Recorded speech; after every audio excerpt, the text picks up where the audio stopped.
after I sold my software to Coca-Cola, and so then the work health and safety laws changed 2012. So somebody suggested to me that it might be a good idea to have something to manage safety. I went around to builders and they said, no, it's not core business, they don't want to know about it. So one of them said, build me a tender management system. So I built that. And then after a while they decided they might implement safety as well, because I'd already built the safety side, but there wasn't a lot of interest. Yeah, most builders are only interested in the core business, costing, ordering, that sort of stuff. So selling a safety system is quite difficult. So it's been sort of a long journey, I guess. So what we've done is we've built the modules to suit the builders. So the builders have said to us, we want it to do this. So then I tacked it on, sort of thing. So it's actually ended up quite a big product. And when we provide it to the builders, we cut it right back. So we turn off all the features they don't want. We just turn on the ones they want, so that they don't see all the other stuff. So when I give you a demo, I might have to switch versions because things are not turned on in certain versions of the software. So yeah, we customise it to suit the builders. Right, thank you. That's right. But yeah, so we've been about 5 years now doing this, sort of building it up. But yeah. So it's a living software. It's very living. We're just redoing the user interface at the moment to flash it up a bit because it's looking a little dated. And we've just built the site induction app for trades when they arrive on the site to use their iPhone or Android to do an induction. So that's new software. Yeah, there's a fair bit of development going on. Yeah. Looks like we're ready. Yeah, sure. That's good. No worries, okay. Where's Slater? Where's Slater? No, he's got a class. No. No, he just did that to get out of the Thursday meetings. Exactly. Right, guys, well, thanks very much for giving me the opportunity to talk to you today. So I'm Chris Anthony, owner, director of a company called Pelsis Proprietary Limited. We trade as Sitebook. We started in 2012 and still going. I've got a New Zealand certificate in engineering from a very long time ago, and I'm a member of the National Safety Council of Australia. And I've spent about 20 years in IT, mainly banking originally, so, then Coca-Cola, supply chain, mobile systems, and now Sitebook. So what's Sitebook? It's a construction safety management system, but it has a whole lot more than just safety. So it's cloud-based, which means it runs on a browser, so any device with a browser. And we've also got a site induction app, which is just for site induction, plus plans and specifications, so documents as well. It's designed specifically for Australian builders to meet with the Work Health and Safety Act and the Work Health and Safety regulations, which have been harmonised across most of the states except for West Australia and Victoria. We customise it to suit the business, and we're based in South Australia, so we run the business from Walkerville. We've got about 40 companies who subscribe to our software, so it's a monthly subscription. Mostly residential, we've got a few commercial, a couple of industrial. We're currently managing around 900 work sites, so the safety on 900 work sites. And we've got about 3,500 subcontractor businesses that are registered with Sitebook, plus tens of thousands of workers' details. We mainly sell our software to builders, or they subscribe to it, but we do have some subcontractors who use our software as well, mainly to manage safety in a sort of a larger business. So they want to generate swims on the fly, they want to just manage safety, basically. Plus we have job management as well. So for builders, we manage project safety, which means there's quite a lot to managing safety. We've got a process, which I'll run through the process in a second. We do subcontractor pre-qualification, so collecting licenses and insurances from subcontractors. So we automate the process of collecting that information from subcontractors. Site management, diary, email, actions, instructions, checklists, risk assessments. We manage project documentation, so we've got versions of documents, so safety documents, plans and specs, all that sort of thing. And we have a tender invitations module. Basically, the safety process involves, for a principal contractor, so perhaps a building site worth more than $450,000 in South Australia, or $250,000 in 250K in the other states. They would set up a project, and the process is that someone in the office adds the details about the project, so the site address and who the project managers are, and Sitebook automatically generates the documentation for that project based on their input. So we do a mail merge and generate all the documents, including safety documents and site induction. We then email the PCBU, the subcontractor, a checklist to fill in. So it's an online checklist collecting safety information from the PCBU. So it might be a plumber or an electrician. So we send them a checklist requesting their swims, their licenses, insurances, all of this sort of thing for the project. Now, if they've already done it for a previous project, then it carries forward, so they don't have to fill the whole lot in, obviously. Now, I'll show you that process. We then send their workers a site induction request. So they complete a site induction. They can do it before they get to the site because we advise them of the hazards on the site, give them a copy of the safety management plan, collect their white card details. So that process is the worker induction.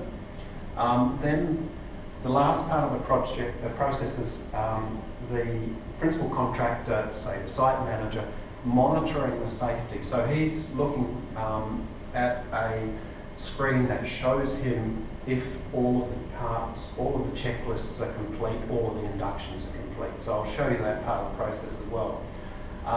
Then obviously the principal contractor has to do site inspections and things like that.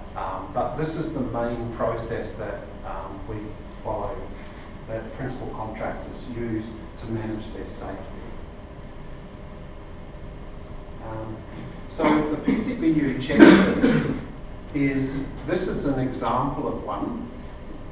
So the principal contractor, he's got a big job on, so he sends the electrician or whoever the checklist.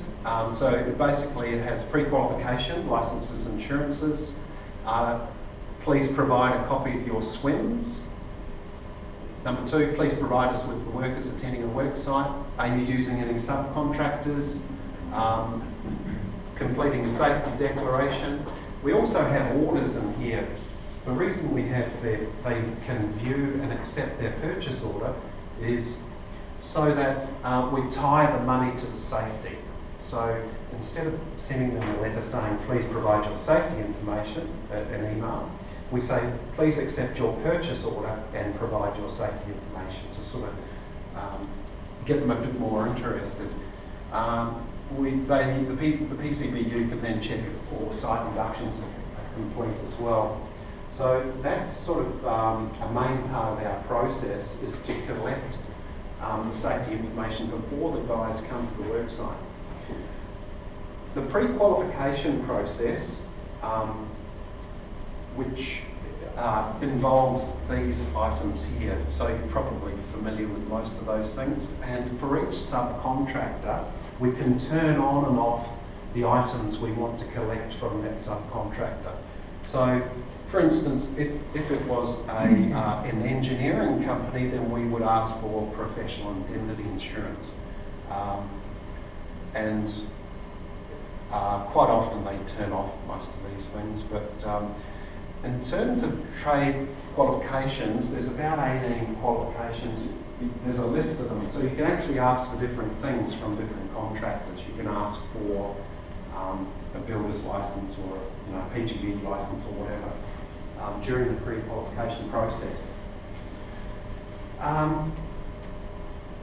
Then we have a sign which goes on the work site saying a site induction is required, and we have a unique code. It's called a site code for each work site, and the workers download the app and run through a site induction.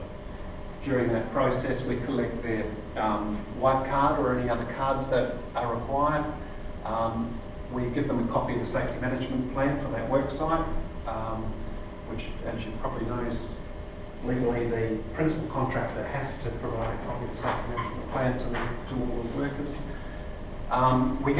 We show them a copy of the site rules and notices and any hazards that might be on the work site as a series of like PowerPoint slides. So we've got a standard set of 5 PowerPoint slides, but the principal contractor can change any of those. Then we collect the signature to say that the worker has done the induction, and then we produce an induction report. So it generates a PDF document with all of this information plus a signature on the bottom. So we've got an induction report. If there's an incident, we can print it off, give it to Safe Work SA and say, hey, we've inducted this guy. Now, the beauty of this is that on residential building sites, there's generally no site manager there at the time. Now, that's the biggest problem. So we still need to do everything reasonably practicable to give them a copy of the safety management plan and check they've got a white card and a few things like that. So we use this process to comply with the legislation, basically, and to produce a report at the end of it to say that we have inducted this person. Okay, so the main advantages are that Sitebook generates the safety management plan for you. So this one, we've got a template which is about a 16-page document, and puts in the nearest hospitals and the site manager and their roles and all of that, based on some information that's provided when you set up a project. The other advantages of Sitebook are that we automatically collect the safety information from the subcontractors and provide the site inductions. We've got an incident and hazard management system and checklists and inspections. So, as you know, it's essential that the principal contractor does some sort of audit on his work site at a regular interval. So probably a site safety audit or a site inspection. Not only does he do that, but he must assign actions. If there's an issue, we need to do something about it. So he has to assign an action to someone to do something. So we track the actions or the site instructions that are issued out of the site safety audits. So that there's another process there that's built into the system. Safety monitoring. So this is what the site manager would see. So generally a site manager arrives on a work site, he pulls out his iPad, types in the site code, and then looks at the status of the site or the status of the subcontractors. Have I got swims from Ace Carpentry? How many workers are Ace Carpentry inducted onto my work site? So swims workers. Has the order been accepted? And are there any outstanding pre-qualification items, licenses, insurances that have expired? So he's got a traffic light system of seeing immediately what's wrong with his subcontractors, what's right. So it should all be green, but often it's not. So that's how he monitors the subcontractors. We've also got things like site diary to record incidents, events, photos, a daily diary note, who's on site. We've got email notifications, so we've got an email system built in to distribute emails to contractors. You may have drawing updates, so you've got to distribute drawing updates. Safety notices, hazardous, some hazard, something like that. You can issue instructions or look for non-conformance and that sort of thing. Do site inspections, checklists. And we've recently added quality management as well, where you can have a quality manual and do some quality management functions as well. Plans and specs are well, we share documents, plans and specs with the contractors, tender invitations. Just touching on that briefly, it's fairly basic. We have a document library, so we upload the plans and specifications, and then we distribute those to the bidders, and the bidders can indicate whether or not they're going to tender. The tenders come back through a different process. We don't collect the tenders at the moment cycle, but we can see which documents they've downloaded. So we know if they've got the latest documents or have they downloaded the specification, because we record all that. That's a very brief overview of what Sitebook does for the principal contractor. Do you have any questions before I give you a quick demo on that? Just on the one where you said that those years on your site that you can have where you list your contractors who are on site. Is that electronically done, or does somebody physically have to enter it in on your daily attendance? A site attendance? Yeah. The site attendance register, there's two site attendance register. The first way is on the app, there's I have arrived on site button, and they click it. So when they arrive, and then they can click it when they depart. So that records their attendance. Or the site manager can tap, this guy's arrived, this guy's departed. If they forget to depart, there's an SMS function where we can send them an SMS and say, hey, have you departed? Can you please tell us if you've departed or not? Because on a very big site, you can't see everyone, so you can send them an SMS, excuse me, requesting them to tell us whether they've departed or not. Site manager can depart, and I'll show you how that works if you like. Now, I don't want to bore you with things that you may not be interested in, so do you want to look at it from the principal contractor's point of view? Would that be the best thing to look at? Oops, what's going on here? I'll just close down the line. So, all right, well, I'll show you what the principal contractor sees. So, the principal contractor may have office staff, so support staff, site managers and workers. So the site manager would see a screen similar to this, and the staff on the office would see a screen similar to this. So this is completely configurable, by the way. This is just a web page. So we change it to suit. If they want site attendance on this screen, then we'll put it on here, a button to it, so, or their procedures or whatever. So basically, they have contractors. This is our list of contractors. We have my contractors, which is, and a trade directory. So any contractors who work across multiple builders can go onto the trade directory, so they don't have to re-enter their information. So, for instance, we've got Ace Carpentry. I'll just make it bigger so you can see it. Ace Carpentry, David Ace, address, and whether or not he's pre-qualified. So he's got a green tick, means his pre-qualification items are all up to date. If you wanted to set the pre-qualifications for that subcontractor, then there's a place where you can manage the pre-qual requirements for this contractor. So you can tick the box and say, I want this guy to have a swims, safety data sheets, plant equipment, tag test, whatever.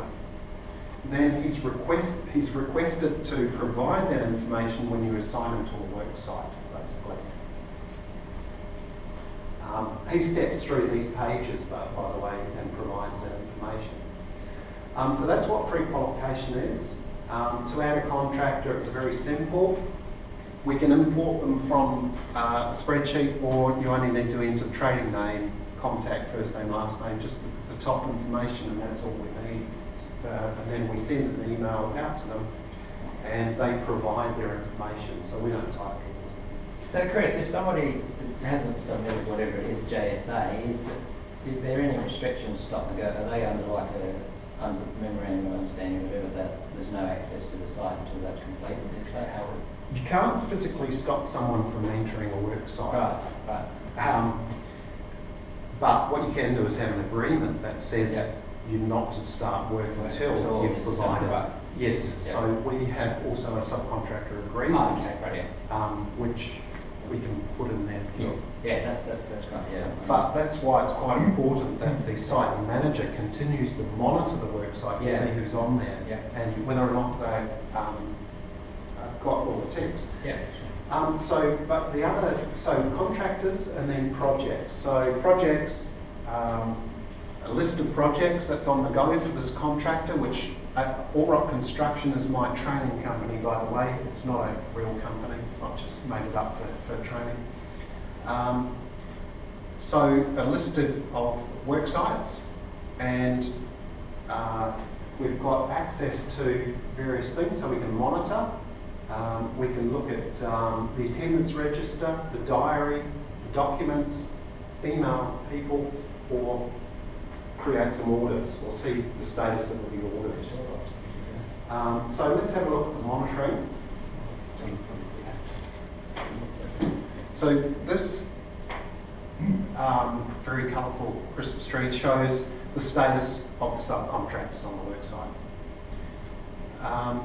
And whether or not you've actually sent them an email requesting the information, because it's very important to actually request the information. The Act says you must do everything reasonably practicable.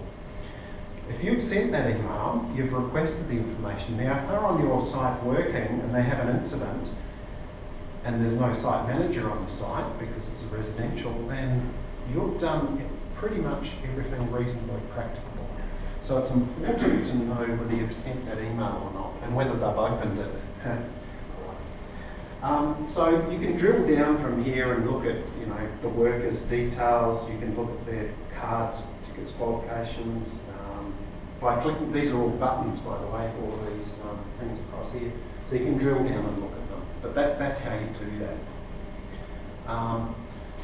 You can assign contractors. You can send them emails. So if we have a look at the email system, so built into SiteBook is different types of emails. You can send these ones across here, which are advice, so a notification about something, EOT, extension of time request, IND, that's an induction request to a worker, RFIs, WHS, working on safety, that's a PCBU checklist. So we have different types of emails that you can send out to your contractors or your workers. The document management system,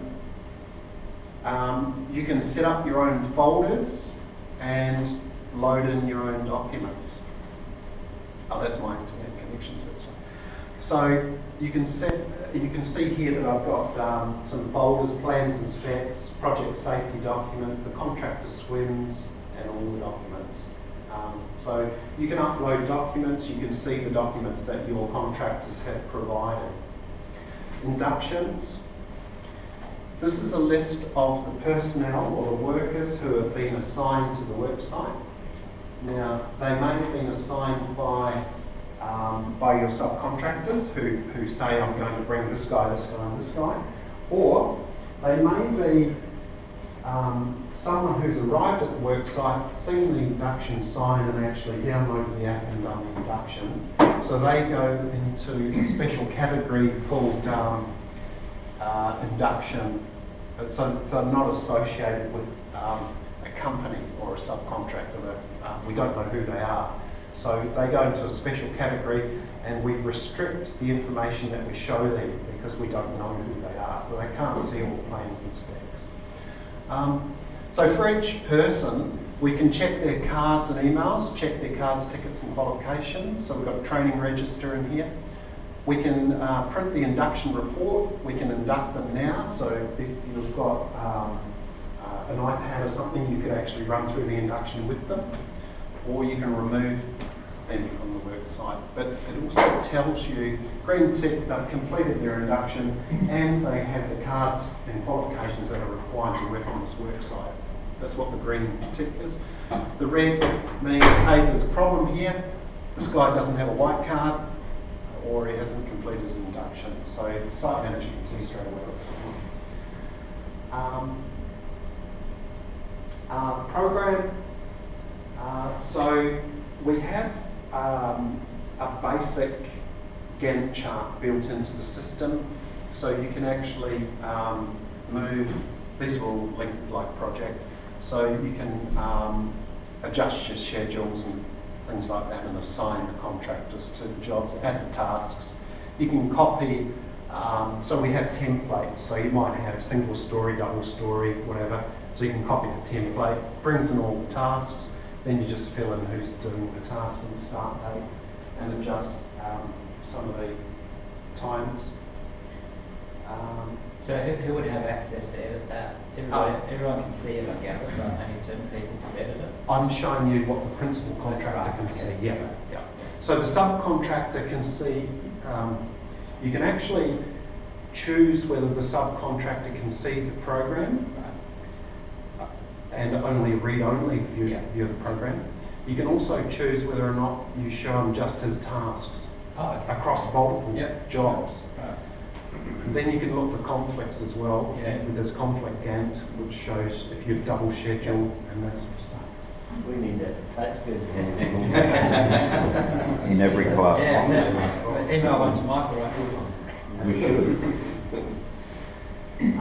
Orders. So with orders, you can create a work order or a subcontractor agreement, which then mail merges and builds a big document sort of thing. Or you can just build a purchase order with just few items on it to Bunnings or whatever. Or you can create an order in your existing system and drag it and drop it. So you create a PDF and then drag it and drop it into our system. So there's sort of three ways of creating orders. Most construction companies use their own order system because it's quite complex, and they might be using a constructor or something like that that does costings as well. So ours is fairly basic. So you can create purchase orders, work orders, or drag and drop.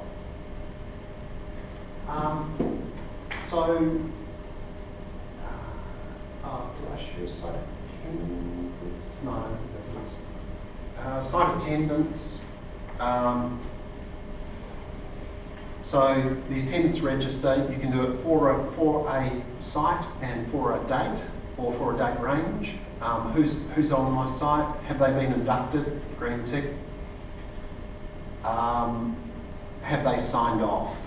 Have they left the site? So you can see these people haven't departed, so you can send them an SMS, you can sign them out, look at the details, or remove them from the site. So it's fairly straightforward.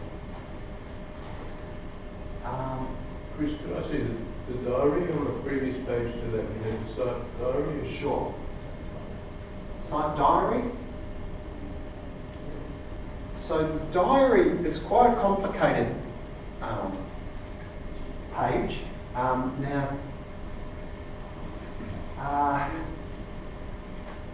just to let you know, we're flashing up the user interface. So this is our old user interface. We're actually making it look a fair bit better than this. The diary allows you to put in different types of entries. You've got something called a site note, which is perhaps this one here. So if I go to the details of the site note, you can fill in, you know, what's the weather, and click on the buttons, and enter some details about things like that.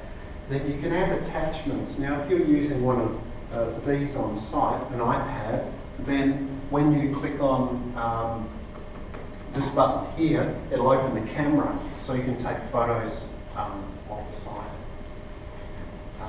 So that's a site note.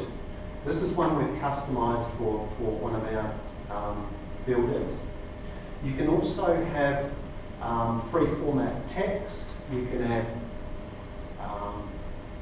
just come down a bit. This one shows an incident. So if I added an incident, it would show up in the diary as well. But there's an incident management system where you can, you know, put in the details of the incident, photographs, that sort of thing, generate a report, assign actions, all of that sort of stuff. But that's just the heading to say there was an incident. Chris, can you just scroll back down again? You know where you've got your weather there, and you were saying about adding apps. Okay, so weather conditions. A lot of concreters, for example, would like to know what's going to happen within the next few hours. So if you put a connection, maybe a link or something to the Bureau of Meteorology's radar, yes, something like that, that would assist in that area too, possibly. Okay, yeah, sure. Because I'm just going back to a couple of years back that I visited a site once, and the contractor was about to do some concreting, and he got his iPad out, and exactly that, he went to the Bureau and looked at the radar to see whether or not he was actually going to start this concrete. And there was this cold front coming. He knew it was coming, but he wasn't sure exactly when and whether or not he had a gap in the weather to be able to actually pour the concrete. Excellent idea, yeah. It's just a web page, so we can put links in there. That's right, that's what I'm thinking, is if someone wants to check something like that within this, they can then just click on a link and it'll go straight to the radar. Yeah, Something excellent. like that. Yeah. Yeah, well, that's certainly possible, yeah. And we actually developed quite a few different types of pages in the diary, because different builders want different things. It's quite amazing. So you can add photos, toolbox meetings, that sort of thing. Although we do have a completely separate area for toolbox meetings as well. But that's what the diary looks like. So you can add lots of different types of entries into the diary.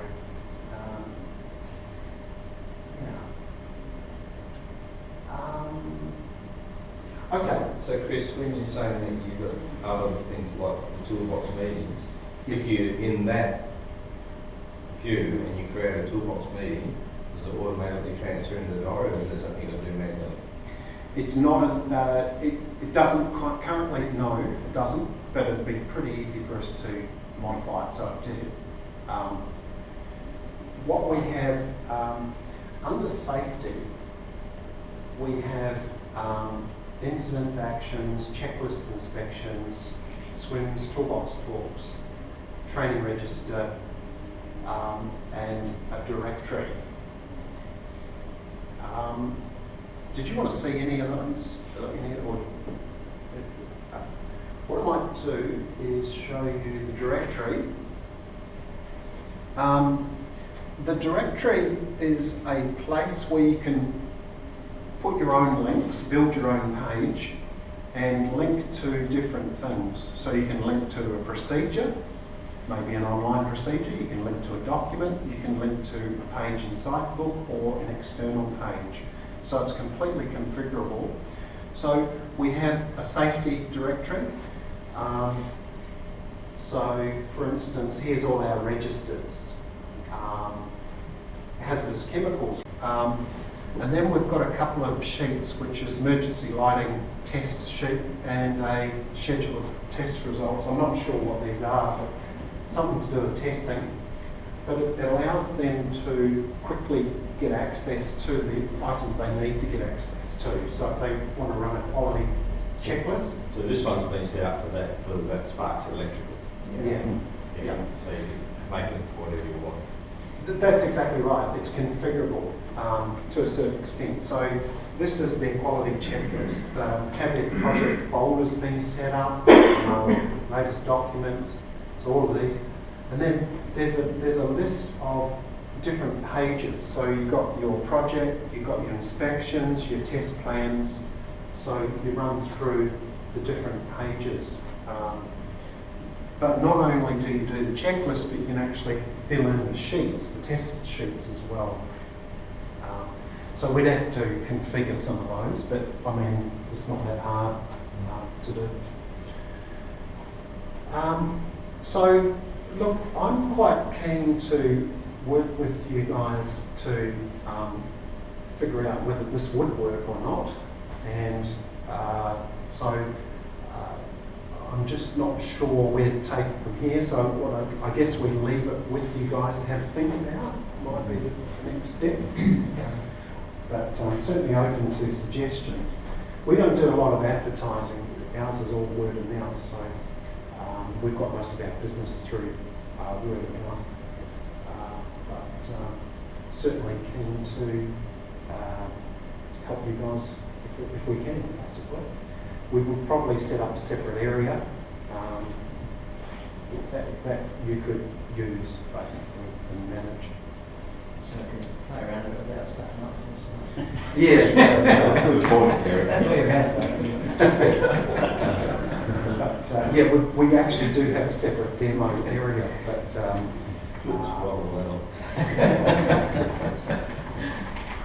It's certainly a fantastic product. I'm impressed.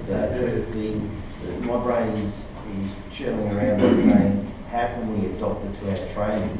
But let's go first up, and that's our problem, to help you to be exposed to several hundred people a turn. And I'm a believer is that, I joined the bank, I had a banking career. Because when I was 13, I was taken to the bank by the school and locked in the safe, played around, and got well with me. I'm thinking here is that you expose them young, they're coming into train, you get them in as, whether it's the apprentice side and come on, a certain revealing certain form and diploma, they're about to go out. They get to play around and use these, then they go out and become paying customers for me. Yeah. Because I'm hearing that tape won't have much money to throw at it, but what we can throw at you is we've got people. Sure. Yeah, look, I'm happy to provide it at no cost, and my time as well to set up a system for them, just to get exposure. Yeah. I would be looking to also promote it, if it worked well here, then promote it to the other states as well, obviously. And I probably need a sort of a training package as well. I'm not sure what you need for tapes, but I'd probably have to offer a bit more than just the software, perhaps some documentation as well. I'm just not sure what's required. And I think we're in the same boat, we're not sure yet either, but this is ticking on the box. It's sort of conceptualising. But I'm getting asking people to send me, and you're getting all the versions and various applications that they bring in, and so, well, we want you to use this. It's going to help in the training. Certainly if you have a base template, everybody's got the same template to work from, you're going to get roughly the same information. We throw projects and scenarios, and that's where Barry introduced us first to I could have this, we had this project, and then you go to one central spot to start filling these forms in. Yeah, sure. It does a lot of things on the surface, but it doesn't. There's not a lot of depth in some of the things we've got. For instance, let's take the project planning tool. You can put your tasks in there, move them around. It's not very good at printing, so it's missing some of the printing capabilities. You have to do a screen print to actually get it to print. So there are some limitations in the system. I bought a plug-in module from America. That's why I've got that one. So it's a module that's been plugged in. I didn't write that code myself. So, just plug them in. But certainly the stuff I write, it's easy to tailor, but some of the bits aren't. Yeah, I think he needs to sneak into it. We all teach different things, so each one of us will be approaching this a little bit different. I have all the beginning students in the building cert 4. The 3 subjects that I teach are all the basics of project management, I suppose, in a very basic manner, and we go through and we build all of those bits of paperwork in Excel that you were showing there. So for me, I'm sort of happy with the way that that's going, but I'd love some sort of promotional material, either brochures or a PowerPoint or something that I can show the students and say, hey, there's a better way. So we build it because in the building they're learning what that's all about. But what I'd like to do is promote and say, well, there's actually a better version of this, and this is it, and just use it as promotional material. So I get 90 students every half year in those 3 units. You basically need to write a how-to manual and have those as PDFs, which you can download through the software. Yeah. So I'm doing this, so it follows out or whatever now. Click on that, it tells me how to do that particular thing, and then the next week I'm working on something else, so I click on that, it tells me how to do that. Do you get that now when you teach the project managers and subcontractors, or the one-on-one? We've got an online training system, but it's fairly basic because no one uses it, so I haven't bothered updating it. But, and we've got some training videos which we've created. But because they are web pages, it would be fairly straightforward to actually build some procedures and have links to them, saying if they get stuck, click here and it takes you to, it shows you how to do it, or have a PDF. That's the best way. Yeah. I agree with David what he's saying, because I went through his 3 modules from past 1 month.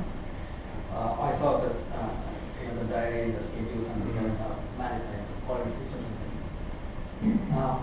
Students who come to construction area, pretty much they are neglected from the general field. When we teach the higher end of the Excel spreadsheets and things, they will get too much Too much. This type of interface will be better for them. And if this becomes like an industry standard, every student will need to master the Excel spreadsheet, because it's going to be obsolete as soon as they go out of the classroom. If the industry is using this card, it is better to embed that one again in the training area so that they know. And moreover, like as soon as the student sees there is an easy way, they tend to master quicker than mastering the hard way, because it will pull them down in the learning. So if we can hold this one to the training area, and as you said, the videos and interface, that student can see the better value. And as you know, once they go out of here, third, fourth, out of 90 students, 20 may be working as site managers. Yes. Or site supervisors. So if they start to promote this, because they already know the industry work, so it will be better for them. Well, I'm certainly prepared to generate some user guides and help screens and promotion. Yeah, sure. As part of the process, I just need to know which bits you're interested in. Yeah, that's right. Yes, we do count on 600 pages. It's quite a big program, because we're just updating the user interface at the moment, and we couldn't believe how many there were when we didn't order it. The only other comment I would make is when you're actually doing further development, anything that you're creating somewhere that requires to be reported on site in a diary, that should automatically be. Okay, So into the diary. If I raise an incident report, I don't want to be raising an incident report, then going into my diary and putting in that I raised an incident report, what the date was, what the incident was, when that information is already sitting there. Yes, yeah. So it should just The automatically. diary is quite central to everything. It is, yeah. Yes. The only we do what builders tell us to do, and it's only recently that the builders have said, I want to see the incidents in the diary. No one's come to us yet and said, I want to see the toolbox meetings in the diary. So that's why I haven't done it. But it would be illustrated. You'd almost guarantee that that would pop up, wouldn't you? Yeah. Oh, a lot of them don't do toolbox meetings, unfortunately. They do on paper. It's only got to be entered in the diary.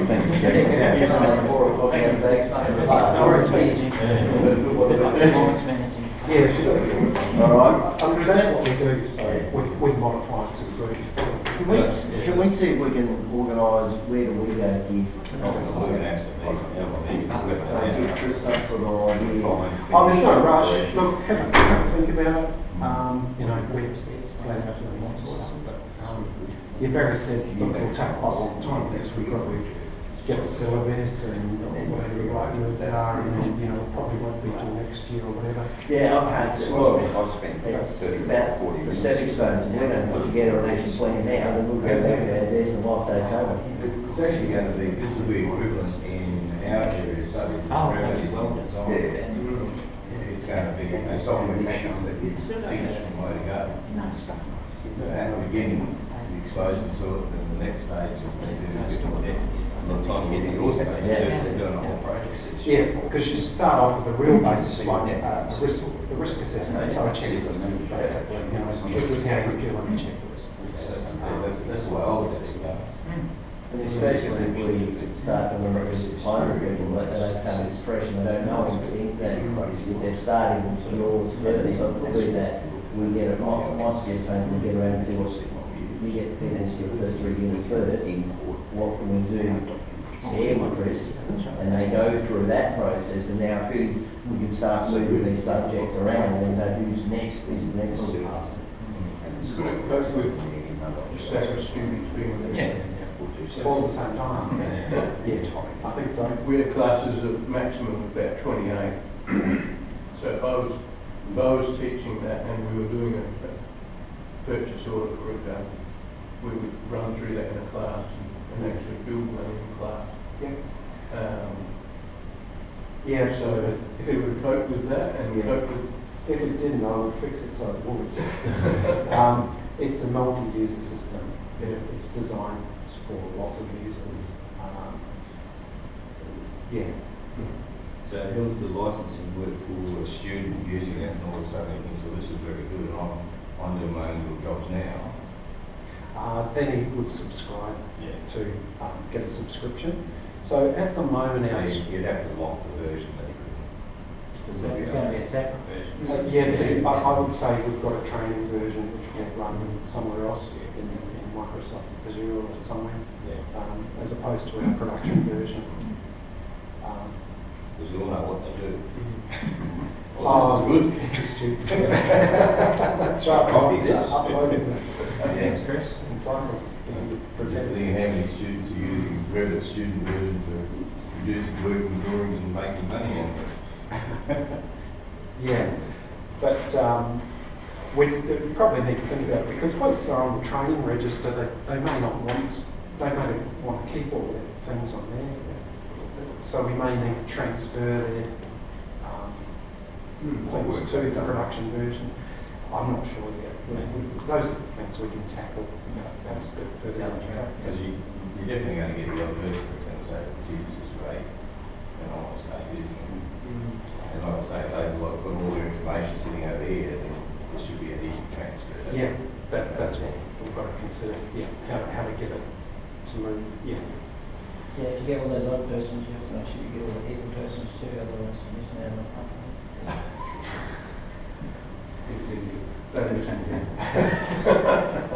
We need to set up a structure for subcontractors a little better because at the moment,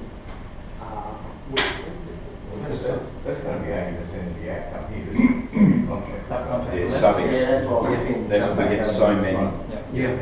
yeah. So I probably need to flash this up a bit for subbies, make it easier to use and that sort of thing. So I guess we probably need access to the training version first, so we start having a look Yeah, at sure. what's there, so that we can Yeah. work out what we need to, what we can Yeah. put into our system. Okay. You might get some good R&D out of it. Mate, yeah, well, that's what, that's what I need to know, you know, I've been listening to the builders and sometimes they have strange ideas. So, They're a bit set in their way. Yeah, so for a lot of our courses, we as a lecturer would be the principal contractor setting up whatever it is that we want the subcontractors to do, and they would go in as a subcontractor to do what they need to do around our framework. yes, yeah. Not for all, but that would probably be like a scenario, yeah. Yeah, and we might need to set up sort of frameworks where they can register themselves, so you don't have to type in their name and email. So there's a self-registration process, I'm thinking. Hallelujah. And then they type in a code number which links them to your, Yep. just a few extra screens we may need to Yeah, get it for to sure, work, yeah. I think. Like, yeah, so we get a project number and so that we can manage our group of students. Yeah. So that's good. So our students kind of register under a class registration number, so if we could make it that, then CRE. easier for them. Yeah, yeah. Oh, okay. That would be like our class work would be under that Yeah. job or whatever. Yeah, that could be the project Yeah, number. yeah, Yes, yeah. because each project has a project number Yeah. and a description. Yep. Very good. Okay, fantastic. Thanks, Chris. Yeah, All right, thank you so- very much. Yeah, that's pretty good. Extremely good product. Thanks, yeah. Mm. The builders seem to like it. Understandably so.